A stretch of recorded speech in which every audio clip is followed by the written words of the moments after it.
Sir నమస్తే అండి. నమస్తే సార్. మీ పేరు? మాలియద్దర్ సార్. ఏం పని చేస్తుంటారు మీరు? మేస్త్రి పని చేస్తాను సార్. ఉప్రపాలెమేనా మీది? పని చేస్తాను. వ్యవసాయ పొలాలు ఏమైనా ఉన్నాయి సార్ మీకు? మాకేం లేవు సార్. మరి ఇప్పుడు ఇండోసోల్ కంపెనీ అనేది మీ ఊరి దగ్గర నిర్మాణం చేస్తున్నారు. సార్. ఆ కార్యక్రమంలో ఉప్పరపాలెం గ్రామాన్ని పూర్తిగా తీసేసి మీకు వేరే చోట నివాస గ్రామాలు ఏర్పాటు చేసి పంపిస్తామని చెప్పారంట. మీకు సార్. తెలుసా మీకు ఈ విషయం? తెలుసు సార్. కలెక్టర్ గారు ఎమ్మెల్యే గారు మీ ఊరు వచ్చారంట కదా, ఇచ్చారు సార్. ఏం చెప్పారు సార్? అదే R&R ప్యాకేజ్ ఇచ్చి పంపిస్తా ఉన్నారు సార్.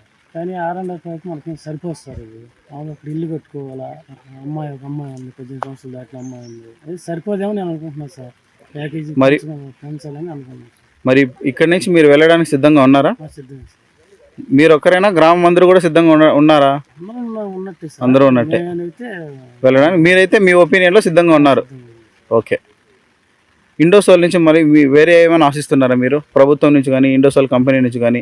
అదే సార్, ప్యాకేజ్ గురించే సార్. ఇల్లు కట్టుకోవాలి కదా, అదొక్కటే. కూలీలు పెరిగొండి, అది తప్ప వేరే ఆలోచన ఏం లేదు. మిమ్మల్ని ఎవరైనా కానీ ఇప్పుడు మీ పొలం ఇస్తామన్నా, మీరు మీ పొలం ఇస్తామని చెప్పినా, మీ ఇల్లు ఇస్తామని చెప్పినా, మేము ఇక్కడి నుంచి వెళ్ళడానికి సిద్ధంగా ఉన్నామని మీరు చెప్పినట్టయితే కన్నా దాన్ని చూసిన వేరే ఎవరైనా మిమ్మల్ని ఏదైనా బెదిరించడం కానీ అట్లాంటివి ఏమైనా చేశారా? ఎవరు కానీ ఏం చేయలేదు.